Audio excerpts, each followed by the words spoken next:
Canadian UFC debut, Serhiy Sidey will take on an opponent on UFC's return to Canada in Toronto at the Scotiabank Arena. The former BFL and BTC bantamweight champion was brought into the Contender Series and took out Ramon Taveras to earn himself a spot on the UFC roster. Let's have a look at Serhiy Sidey's career MMA highlights. Oh, Till's out!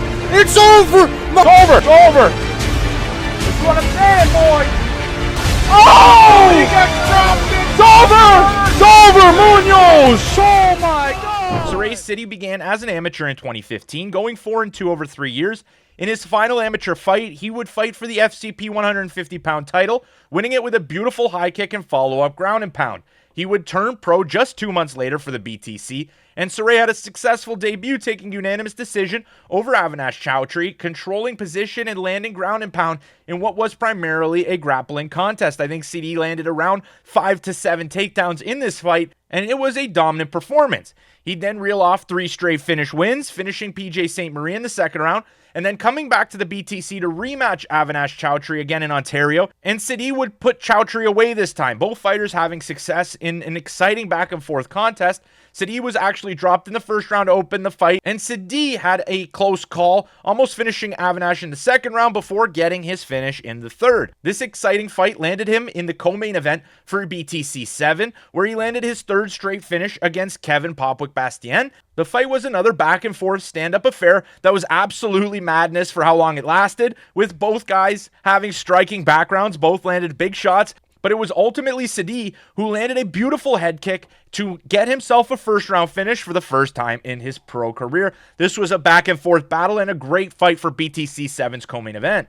Sidey would suffer his first major setback against Matteo Vogel in his Seoul 2020 performance. The BTC would get Sidey in the main event, but he'd stumble, losing the contest by unanimous decision. His opponent Vogel did a great job implementing takedowns and control time, and it really frustrated Sidey to really have no answer for the constant takedown pressure that Vogel was presenting. After taking a year off following the loss, he'd be back this time for the BFL. Given the opportunity for a title fight in the bantamweight division, he couldn't skip out on the opportunity, and he would perform exceptionally. He'd stop Jericho Platon in the first round with a triangle submission before defending the BFL title twice and returning to the BTC to have his second attempt at gold in that promotion, but this time trying to capture his second promotional bantamweight title.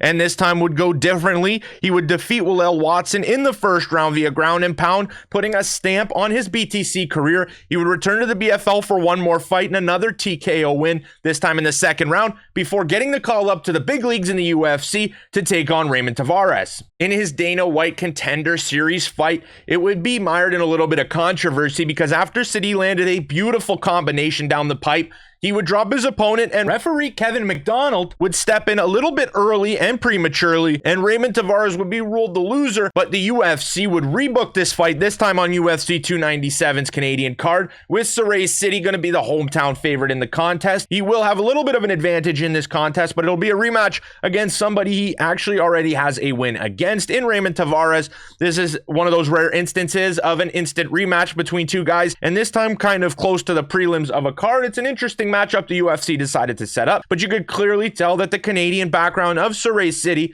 was a major consideration for this fight. Let me know who you guys think is going to win and how far do you think Serhiy Sidey could go? Do you think his potential is top 10 or the title picture by all means, or do you think Serhiy Sidey might flame out? Let me know your opinions in the comments section below, and I will see you in the next one.